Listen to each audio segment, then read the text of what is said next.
Hi viewers, welcome to burning topic with me Ramana. BRS అధినేత కల్వకుంట్ల చంద్రశేఖరరావు ఇవాళ తన 71వ జన్మదినోత్సవాన్ని జరుపుకున్నారు.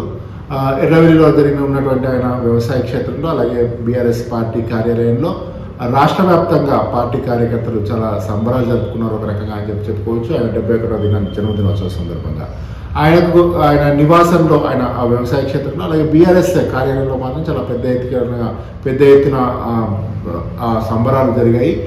71 కిలోల కేక్ని ఆయన తనయుడు కేటీఆర్ అలాగే హరీష్ రావు సమక్షంలో ఒక 71 కిలోల కేక్ని కట్ చేసి ఒక గ్రాండ్గా సెలబ్రేట్ చేసేటువంటి ప్రయత్నం చేశారు.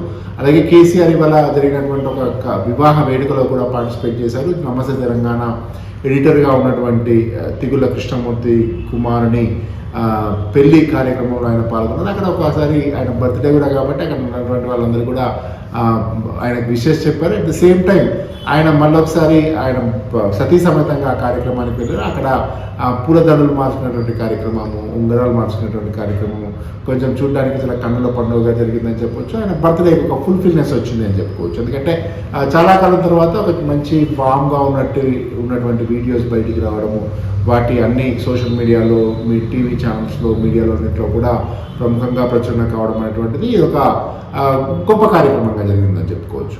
ఓవరాల్గా ఆయన చాలా బర్త్డే వేడుకలు, ఆయన జన్మదినోత్సవ వేడుకలు చాలా బ్రహ్మాండంగా, చాలా బాగా జరిగాయని చెప్పుకోవచ్చు.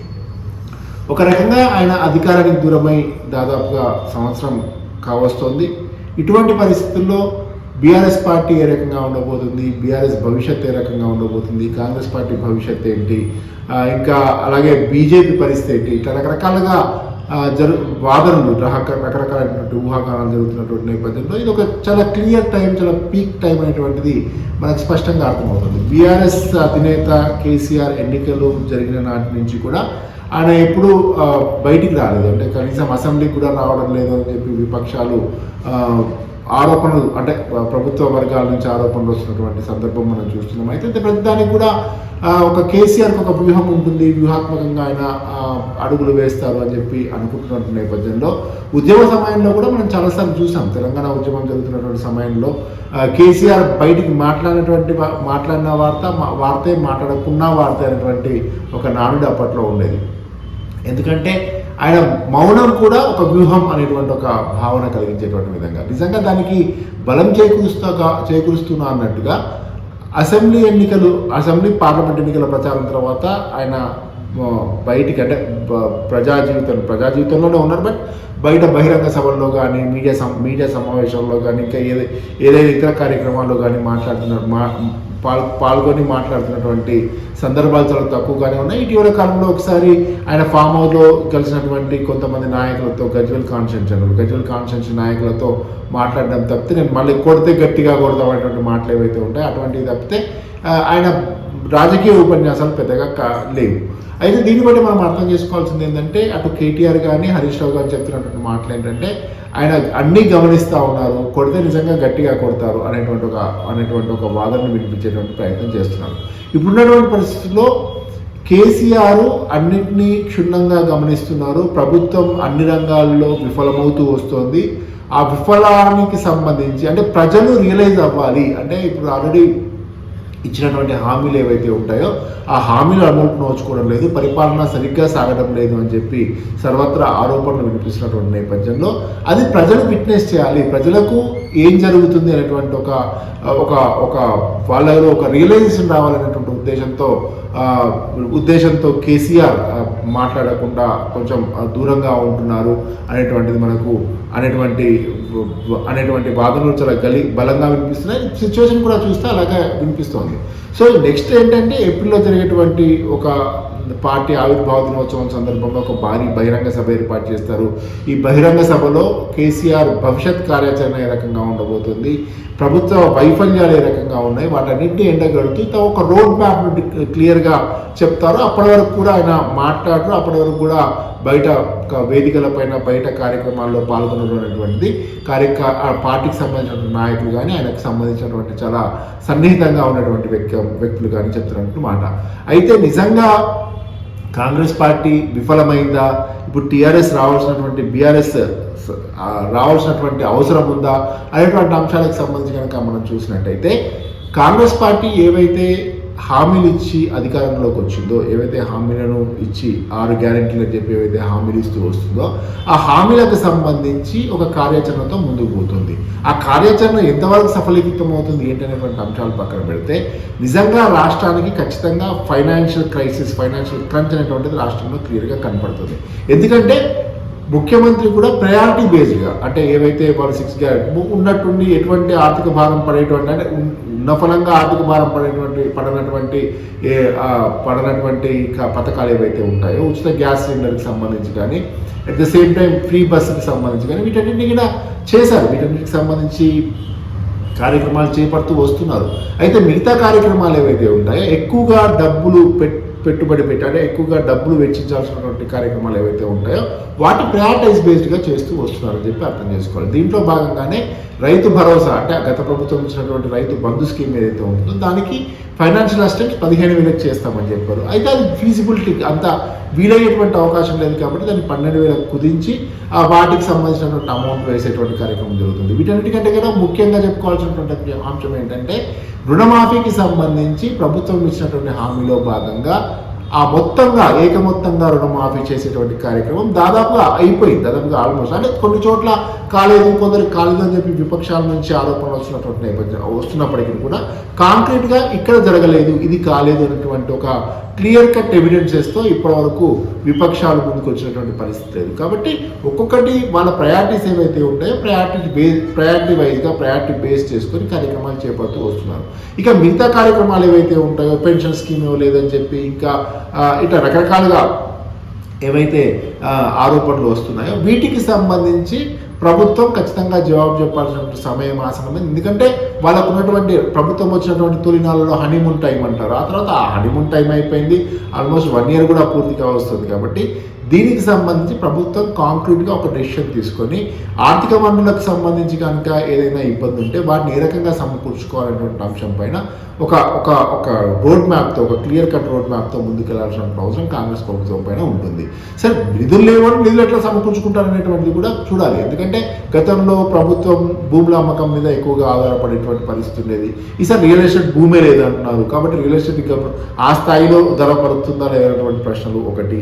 ఇంకోటి ఏంటంటే మరోవైపు రియల్ ఎస్టేట్ భూమి అంతగా లేదు కాబట్టి రిజిస్ట్రేషన్ నుంచి వచ్చేటువంటి రెవెన్యూ కూడా గణనీయంగా తగ్గిందనేటువంటి గణాంకాలు చెప్తున్నటువంటి పరిస్థితి. వీటన్నిటి నేపథ్యంలో ఏ రకంగా ముందుకెళ్లాలనేటువంటి ఒక ప్లాన్ ఆఫ్ యాక్షన్తో ప్రభుత్వం ముందుకెళ్లాల్సిన అవసరం ఉంది. అట్ ద సేమ్ టైం వీటిని ఏవైతే ఇంకో రకంగా ఏంటంటే బీఆర్ఎస్ వీలైనంత వరకు మ్యాక్సిమంగా సోషల్ మీడియాను ఏదైతే ఉంటుందో సోషల్ మీడియాను వీలైనంత వరకు మ్యాక్సిమంగా యూటిలైజ్ చేసుకుంటుంది. ప్రజల నుంచి ఏవైతే నెగిటివ్ టాక్స్ ఉంటాయో నెగిటివ్గా ప్రభుత్వానికి వ్యతిరేకంగా వచ్చేటువంటి వ్యాఖ్యలు ఏవైతే ఉంటాయో వాటిని ప్రజల్లోకి తీసుకెళ్లేందుకు విస్తృతంగా తీసుకెళ్లేందుకు వాళ్ళకు ఉండేటువంటి సైన్యాన్ని అంతా కూడా మోహరించింది. అది యూట్యూబ్ ఛానల్ రూపంలో కానీ మిగతా ఇతరత్ర ఫేస్బుక్ కానీ యూట్యూబ్ కానీ ట్విట్టర్ కానీ ఇట్లా మిగతా రకరకాల మాధ్యమాల ద్వారా ప్రజలకు తీసుకునేటువంటి ప్రయత్నం చేస్తుంది. దాంట్లో నిజంగా సక్సెస్ అవుతున్నారని చెప్పొచ్చు. ఇటువంటి పరిస్థితుల్లో ప్రభుత్వం కూడా ఇది ఒక హై టైం. ఈ హై టైంలో ముందుకెళ్లాల్సిన అవసరం ఉంది. దీనికి తగ్గట్టుగా కేసీఆర్ వ్యూహాలు ఏ రకంగా ఉండకపోతాయి ఫర్దర్గా అనేటువంటిది కూడా కీలకంగా ఉంటుంది. పాలిటిక్స్ అనేటువంటిది అది ఒక నిరంతర యుద్ధంలాగా ఉంటుంది. సరే ఒక సంవత్సరం వాళ్ళు అధికారానికి దూరం అయ్యారు కాబట్టి అధికారానికి బీఆర్ఎస్ పార్టీ దూరమైనప్పటికీ కూడా కేసీఆర్ ఒకరే మాట్లాడట్లేదు. మిగతా వాళ్ళందరూ కూడా విరుచుకుపడుతున్నారు. ఒకవైపు హరీష్ రావు, మరోవైపు కేటీఆర్, ఇంకోవైపు కవిత, వీళ్ళందరూ కూడా వాళ్ళ ప్రయత్నాలు ఎంత శక్తి వంచన లేకుండా వాళ్ళ ప్రయత్నాలు చేసేటువంటి కార్యక్రమం అయితే జరుగుతోంది. ఏ అవకాశం వచ్చినా కానీ అటు కేటీఆర్ కానీ హరీష్ రావు కానీ ప్రభుత్వం పైన విపరీతమైనటువంటి విమర్శనాస్త్రాలు ఎక్కువ పెడుతున్నారు, విమర్శనాస్త్రాలు కురిపిస్తున్నారు. మనం ఒక మాట అనుకుంటున్నాం, రేవంత్ రెడ్డి ప్రతిసారి అంటారు మీరు అసెంబ్లీకి రండి, కాంగ్రెస్ వాళ్ళు మీరు కేసీఆర్ అసెంబ్లీకి రావట్లేదు, కేసీఆర్ అసెంబ్లీకి వస్తే మాట్లాడితే మాకు సూచన సలహాలు ఇవ్వాలి, మేము తప్పు చేస్తే చెప్పాలి. ఇట్లాంటివి ఏవైతే ఒక మాట మనం యాక్సెప్ట్ చేయాల్సింది ఏంటంటే ఖచ్చితంగా కేసీఆర్ అనేటువంటి వ్యక్తి మంచి మాటకారి, ఒక విషయాన్ని బలంగా ప్రజల్లోకి తన మాటల ద్వారా తన వాక్ పటిమతో ప్రజల్లోకి తీసుకెళ్లేటువంటి ఒక మంచి లక్షణం ఉన్నటువంటి వ్యక్తి కేసీఆర్. ఇటువంటి పరిస్థితుల్లో ప్రభుత్వంలో కొన్ని లోటుపాట్లు ఉన్నాయి అనుకుంటున్న తరుణంలో సంక్షేమ కార్యక్రమాలన్నీ కూడా ప్రజలకు చేరాల్సిన టైంలో చేరట్లేవు అనుకుంటున్నటువంటి తరుణంలో ప్రభుత్వం చాలా విషయాల్లో చేయాల్సినంత చేయలేకపోతుంది అని విమర్శలు వస్తున్నటువంటి తరుణం. అంటే ఇటువంటి పరిస్థితుల్లో కేసీఆర్ కనుక వచ్చి కేసీఆర్ వాయిస్ కనుక గట్టిగా వినిపిస్తే ఖచ్చితంగా ప్రజల్లో ఒక రకమైనటువంటి మార్పు వస్తుంది అనేటువంటిది చెప్పాల్సిన అంశం. ఎందుకంటే ఇది చాలా సందర్భాల్లో నిరూపితమైనటువంటి అంశం. ఎందుకంటే తెలంగాణ ఉద్యమం ఇంకా లేదు, తెలంగాణ ఉద్యమం పడిపోయింది అంటే ఆయన ఒక ప్రెస్ కాన్ఫరెన్స్తో, లేదంటే ఒక బహిరంగ సభతో, లేదంటే ఒక చిన్న గెస్చర్తో తను చేసినటువంటి తెలంగాణ ఉద్యమంలో ఆయన చేసినటువంటి ప్రయత్నాలు ఏవైతే ఉంటాయో the same thing May repeat, అది అట్లాంటిది కూడా ఉండేటువంటి అవకాశం ఉంటుంది. సరే, నేను చెప్పడం ఏంటంటే ఇప్పుడు రేవంత్ రెడ్డి మొత్తం విఫలమైపోయారు, కేసీఆర్ వస్తే ఏదో చేస్తారని చెప్పడం కాదు. Definitely he's voice definitely make sense. ఆయన మాట్లాడితే ఖచ్చితంగా ఒక రకమైనటువంటి ఇంపాక్ట్ ఉంటుంది అనేటువంటిది మనం యాక్సెప్ట్ చేయాలి. గతంలో ప్రభుత్వం పోవడానికి గల కారణాలు ఏంటి, ప్రభుత్వం ఎందుకు గతంలో బీఆర్ఎస్ ప్రభుత్వం ఎన్నికల్లో విజయం సాధించకపోవడానికి గల కారణాలు ఏంటి, వాటన్నింటికి సంబంధించి కూడా రకరకాలుగా అనుకుంటున్నారు. వాళ్ళు కేసీఆర్ పైన వ్యతిరేకత లేదు, ఆ కింద ఉన్నటువంటి ఎమ్మెల్యేల పైన వ్యతిరేకత ఉంది, వాళ్ళు చాలా తలపొగురుగా బిహేవ్ చేశారు, తల బిగుసుగా ఉన్నారు, ప్రజలకు దూరం అయ్యారు. ఇట్లాంటివి ఏవైతే ఉంటాయో వాటన్నింటికి సంబంధించి గత సంవత్సర కాలంలో కేసీఆర్ ఆత్మవిమర్శ, ఆత్మ పరిశీలన చేసుకోలేదు, ఒక రివ్యూ చేసుకోలేదు అనుకోవడం మాత్రం కరెక్ట్ కాదు. అది ఖచ్చితంగా ఆయన రివ్యూ చేసుకున్నారు.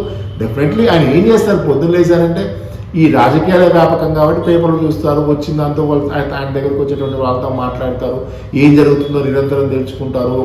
ఒక ఇష్యూ జరిగిందంటే దాన్ని ఏ రకంగా కౌంటర్ చేయాలని చెప్పి ఆలోచిస్తారు. ఆ కౌంటర్ చేయాల్సినటువంటి ఆ స్ట్రాటజీస్ ఏవైతే ఉంటాయో అటు వర్కింగ్ ప్రెసిడెంట్గా ఉన్నటువంటి కేటీఆర్తో కానీ, హరీష్ రావుతో కానీ, అవసరాన్ని బట్టి మిగతా నాయకులతో వాటన్నిటితో చర్చిస్తారు.